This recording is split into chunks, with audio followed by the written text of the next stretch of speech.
you pick the ones that you think you're going to kill? Depends on how neck. In 1970, a woman is strangled to death and buried in a shallow grave out in Florida. From there, for the next 35 years, bodies would be found across different states. No connection. No prime suspect. It would take decades before these cases would be solved and finally connected to one man.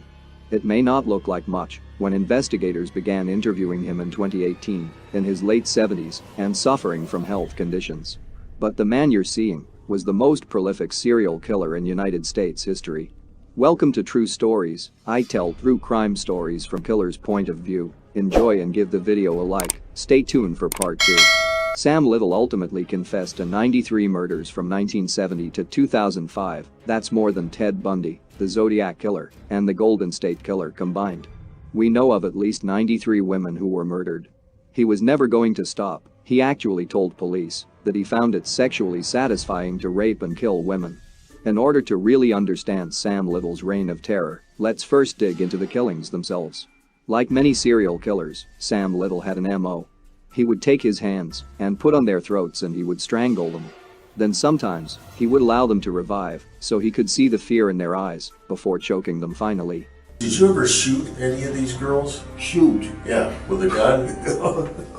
I don't get no kick out of shooting. All right. So everything was done by manual strangulation. Did you ever use like a belt or a cloth or No anything? garrots and all that, no. No ligatures at all? My hands. Just your And hands? without that, I wouldn't want to do it. He was a sadistic killer for sure. He wanted to see his victims suffer for air. They would go eat, and he would watch their necks as they swallow and drink. He would fantasize of how it would feel to have his hands wrapped around their necks. I was squeezing hard enough for the breath could be cut off. And sooner or later, she gonna start wanting to catch a breath. And that's when she tried to pull my hands off. It was too late then. Was it exciting to you at the time? Yes, it was. So, how was it that Little was able to commit dozens of rapes and murders without getting caught, the highest number ever recorded? The reason Sam Little went undetected for so many years is because of who he targeted. He primarily drug-addicted women and sex workers. He knew which women would be susceptible to his advances, whether they were romantic, or he was providing him drugs or providing the alcohol. Samuel made sure that they were women no one would miss. Little would lure these women to his car, drive them to a secluded area, and quickly murder them in the dead of night, where no one could see him, and then quickly leave the scene. Little even went on to investigators, bragging about how his techniques for picking victims was superior compared to other killers. And You didn't get in out there with them people that would be immediately missed. Yeah. And very important to either family or business or somebody. Yeah, you got pretty good at knowing which ones. Still, I'm not going to go over in the white neighborhood and pick out the little young teenage girl or like the idiots do. because he did this over and over, he became very good at his MO. Just like many serial killer, Little had managed to escape the police numerous times, in fact more than 100 to be exact. During his lifetime, Little had been arrested more than 100 times on minor charges and had spent a total of 10 years behind bars. Still, the police had no idea they were dealing with a criminal more deadly than they could imagine. He was a very lucky man. He managed to slip through the cracks without anyone noticing.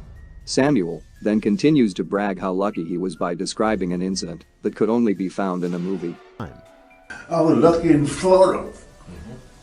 I had a dead body in the car. Got to get the choked out. Yes, I'm getting ready. But boom, boom, boom, boom, blue lights everywhere. Police car and come back behind the building. He seen us parked there. I jumped out the car and tried to act like I'm zipping my pants. He said, "Oh, what all the fun? What's going on over here?" I said, "Nothing." I said, "Me and my wife just coming in the courts." Oh, this damn car looked in that window with a flashlight, I'm telling you. Shining right on the girl. She lay up there like that. And she's dead. Dead. Yeah. And as soon as he was looking in there, I said, "Yeah, right here." I got his mind off. Just in the nick of time before he took us in a look. And I got away like that. He said, "Well, you gotta get out of him." Wow. I got in the car and took off. Little had become such a pro at his crimes that he would never leave any evidence behind. Samuel Little would dispose these in the craziest of places. He would roll them down a hill, leave them in a pig farm, put them in densely forested area. This to ensure that, when their bodies would be found, barely any evidence would be found due to their extremely decomposed bodies. There was no human. A pig farm or something. Wow. And that's how they found the girl that landed in the field next to the pig farm.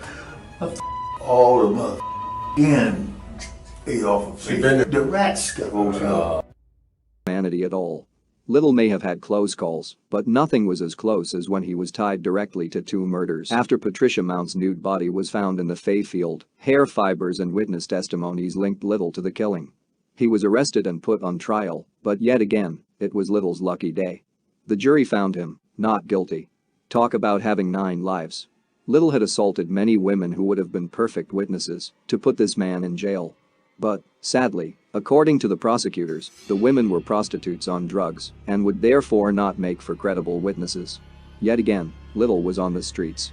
Samuel Little had managed to evade the police for over 40 years, but his killing spree was bound to come to an end. Just like many killers in the 80s, Little was caught due to the DNA he left behind in his earlier crime scenes. In 2012, the DNA testings had become more sophisticated and identified DNA from the littlest of samples. In 2012, Little was arrested in a homeless shelter in Kentucky for an outstanding drug charge in California. He was extradited to LA. While there, police were able to match Little's DNA to materials DNA evidence found in crime scenes from the 80s. In 2014, Little was charged with the murder of 3 victims, Carol Alford, Audrey Nelson and Guadalupe Apodaca. The police had no clue of this murders, were only the tip of the iceberg. Little was sentenced to 3 consecutive life sentences, with no chance of parole. Throughout his trial and 4 years in prison, Little maintained the claim that he was innocent. But in 2018, something changed. Little decided to come clean. His confessions would leave investigators' jaws dropping to the ground. This would later earn him the title of the most prolific killer in U.S. history. It seemed like he had been preparing all his life for this moment. It was his time to shine and tell his superior murder stories. So I killed a girl there. In Ocala? Gangster. I killed a girl over there in Ocala too. She also talked about a young lady that you dumped down a stairwell. Yeah, white girl.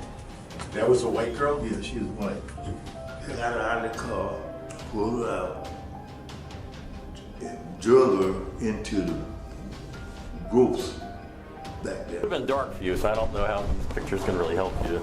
No, that must be the blanket. Yes. That's the blanket. How did you remember that? But why did Little decide to confess to his murders after all this time? He made a plea bargain with the state. For his confessions, he would not face the death penalty. He requested that our state attorney will not pursue the death penalty under any circumstances. But what really drove Little to murder all those women in cold blood? Stay tuned for part 2. We will be digging in onto his psychology and his drive to murder. Did choking with these women happen before the sex, or during, or right afterwards? When did it mostly happen? I choose her out first. You pick the ones that you think you're going to kill? No, no. If you want, depends on how I'm neck. If you enjoyed, don't forget to give the video a thumbs up. Till next time.